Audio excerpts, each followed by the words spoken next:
Let us understand whether inflammation is good or bad for heart health. First, let us understand what is inflammation.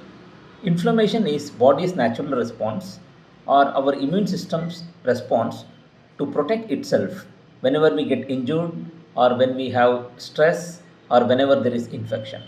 So, inflammation is required because it protects us.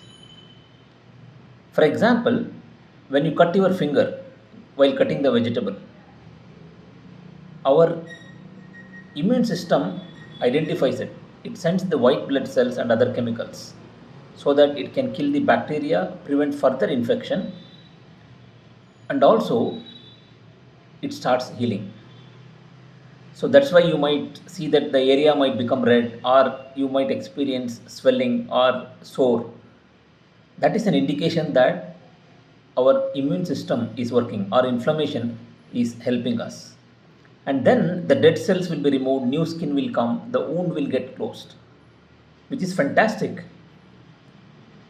So, if the inflammation is high temporarily, especially when you check because of the high fever or when you are not well, it shows that inflammation is very, very high. That is good. We call it as acute inflammation.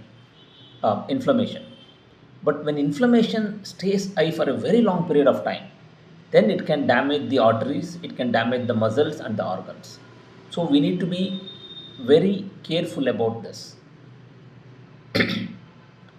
With respect to our heart health, whenever the inflammation is high, it causes plaque formation in the arteries. Plaque means it is formation of cholesterol, fat, and other substances in the arteries. And as this plaque build up happens over a period of time, all the cholesterol that is passing through, it will not be able to pass through because of the narrowing of the arteries, and this can result in heart attack. So, when cholesterol is high, still the body can manage it to some extent.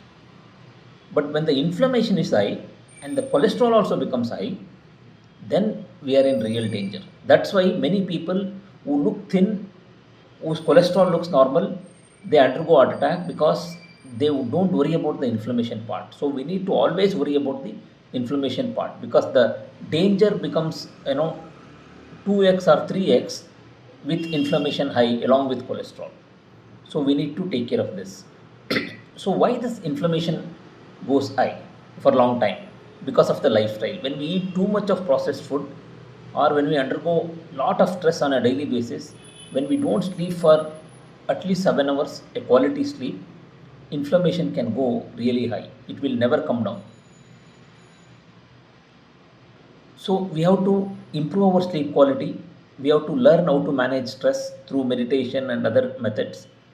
We should work on improving our food habits. When we include lot of vegetables, fruits, and fiber-rich food in our daily diet, it reduces inflammation. Omega 3 is one of the best way, which is available in salmon fish or mackerel fish, which is very good for reducing the inflammation.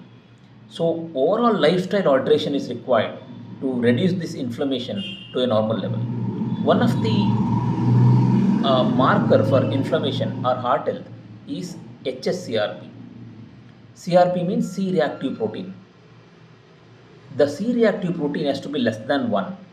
Then your heart is very healthy and inflammation is less. If it is between 1 to 3, it is medium risk.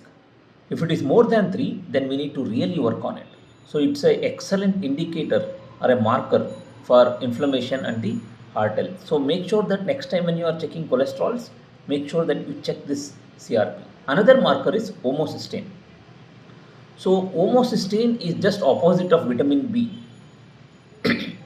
It is also an indication of inflammation. If the homocysteine is high, normally vitamin B12 will be very less. So we need to work on improving vitamin B12 along with folic acid. If we combine that, then we can reduce the homocysteine level. So these two parameters are very critical, which normally people don't go for test, but they can give a early indication, maybe at least few years early, they can give an indication about our heart health. So make sure that you test this, you implement the changes so that you can stay healthy and fit. Thank you.